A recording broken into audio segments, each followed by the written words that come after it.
So now that we have learned how to simplify trig identities, we are going to now verify trig identities.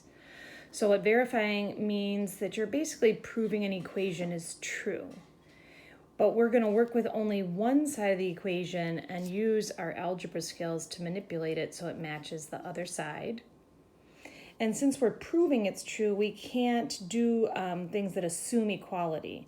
In other words, we cannot cross the equal sign. We can't add or subtract or multiply or divide anything to both sides because we can only do that when something is true.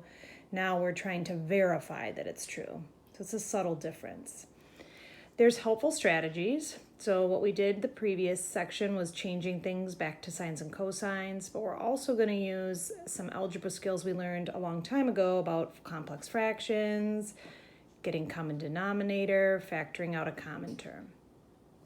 So the first one we start with an easier one is show that cotan is equal to 1 over tan. Now we know that that's true, right? We know that it's true, but we're trying to verify that it's true.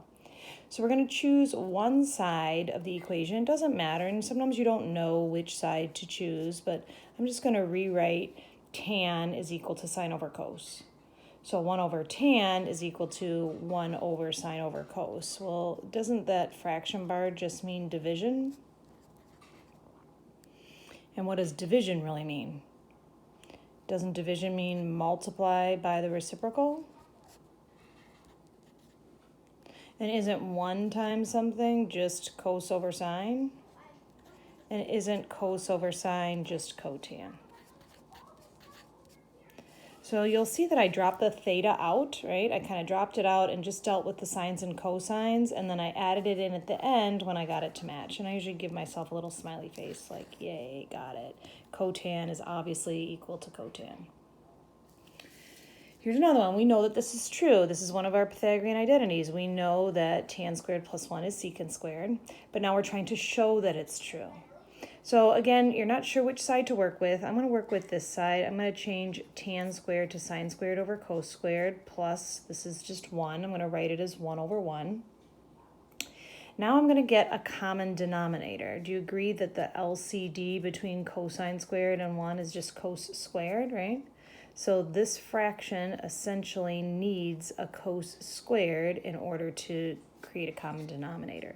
So now we have sine squared plus cos squared in the numerator all over cos squared.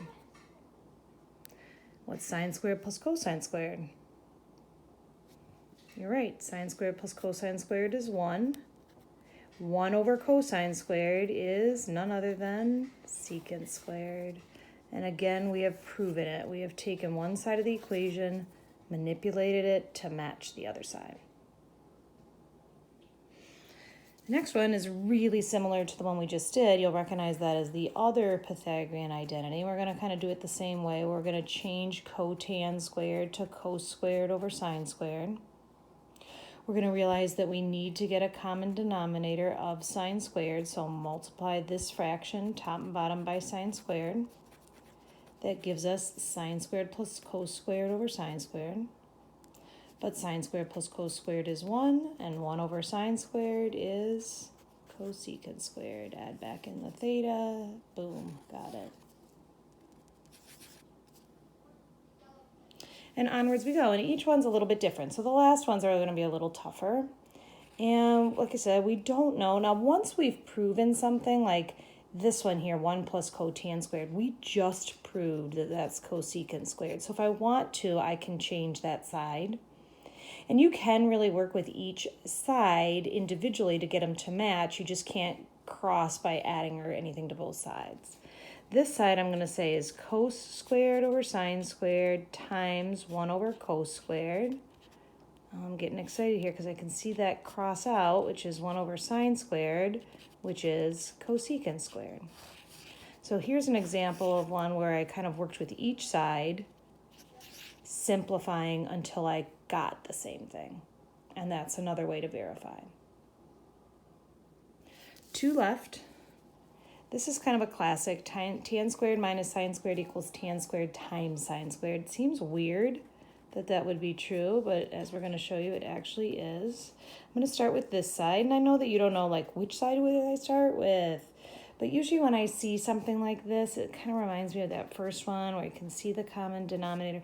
So I got sine squared minus sine squared cos squared all over cos squared. And here's something that we're going to see moving forward that's tricky the first time we see it.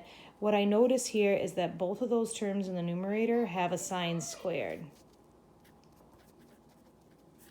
So I'm going to factor out a common factor of sine squared. And then, I don't know if you can see this, but we actually have it. We actually have it because sine squared over cos squared, that's the tan squared. X, I'll add the x back in. And then 1 minus cos squared from our spin-off is sine squared. And people get confused, like, what? Why is 1 minus cos squared sine squared? I'll just do that on the side. Remember that sine squared plus cos squared is equal to 1. If I subtract cos squared from both sides, sine squared is 1 minus cos squared. And that comes up, I would say, actually kind of a lot, and people tend to, like, I don't know, miss that. So once you've seen it once, you'll see it again. 1 minus cos squared is sine squared, and now I got it. Yay. Last one. Obviously, it gets harder as we go. That one looks like a doozy. I see 2 fractions. Hopefully, you notice as well that we need to get a common denominator. I don't know why I'm writing x. So the LCD would be 1 minus sign times 1 plus sign, right? That's the LCD, 1 minus sign, 1 plus sign. In the numerator, thankfully, I'm only multiplying by 1, so 1 minus sign, and when I multiply it by 1 plus sign. So in the numerator, negative sign and positive sign cancel out. And in the denominator, if I FOIL that, I get 1 minus sine squared. Now, similar to what we did before, sine squared plus cos squared equals 1, if I subtract sine squared from both sides, you'll remember we have this spin-off that 1 minus sine squared is cos squared. So I have 2 over cos squared. Well, since 1 over cos squared is secant squared, I have 2 secant squared. 2 secant squared. And I got it. And that's like a really hard one, right? You've got common denominator, multiplied top and bottom, and then I distributed the 1, no big deal. Combined like terms, that's how I got 2. Foiled those together, used a spin-off, got it. So these will be tricky, right? Not gonna lie, but the more you do them, you will get better and better.